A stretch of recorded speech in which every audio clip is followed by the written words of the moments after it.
अच्छाई से भरपूर भाइयों और बहनों, नोट, जरूरी नहीं मेरे उत्तर को आप स्वीकार कर लें, है ना। देखिए, इस क्वेश्चन को हम टुकड़ों में समझने का प्रयास करें, है ना।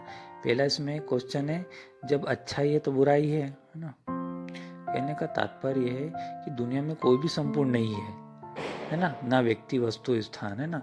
ठीक है, इसलिए तो हम भगवान को याद करते हैं, क्योंकि परमात्मा संपूर्ण है ना। देखिए, जब हम संपूर्ण नहीं तो निश्चित हम में कमी है, बुराई है ना। ठीक है, अब उसके आगे है कि बुराई है तो अच्छाई है ना। देखिए, ये वाक्य कब लागू होता है, जब हम किसी दूसरे को देखते हैं, व्यक्ति, वस्तु, स्थान को, है ना। देखिए, जब हम खुद ही संपूर्ण नहीं है तो दूसरा भी संपूर्ण नहीं है, तो उसमें जो कमी है, बुराई है ना, वो आप नहीं देखें, उसकी अच्छाई और विशेषता देखें, है ना। और अगर कोई बुराई है तो आप उसको मनसा से या मन से और अच्छे भाव से दूर करने का प्रयत्न करें, या सलाह भी दे सकते हैं। ठीक है, दूसरी बात, वो बुराई आप में नहीं आई, वह भी महत्वपूर्ण है ना। अब आगे लिखा है इसमें, फिर अच्छाई की जीत, है ना।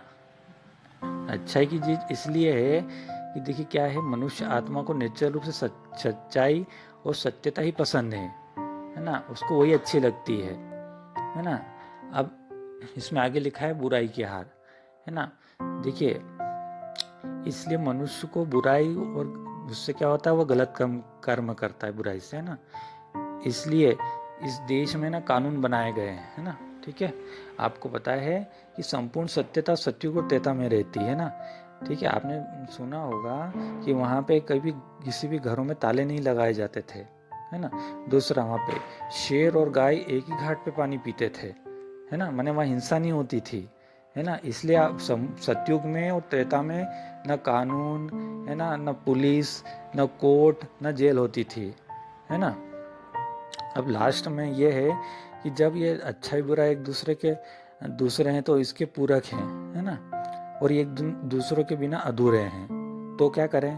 तो देखिए, दोनों कंडीशन में आप अपना दृष्टिकोण क्या करते हैं, या अच्छाई और बुराई में से क्या सीखते हैं, वह महत्वपूर्ण है। तो प्रश्न पूछने के लिए धन्यवाद, थैंक्स और शुक्रिया।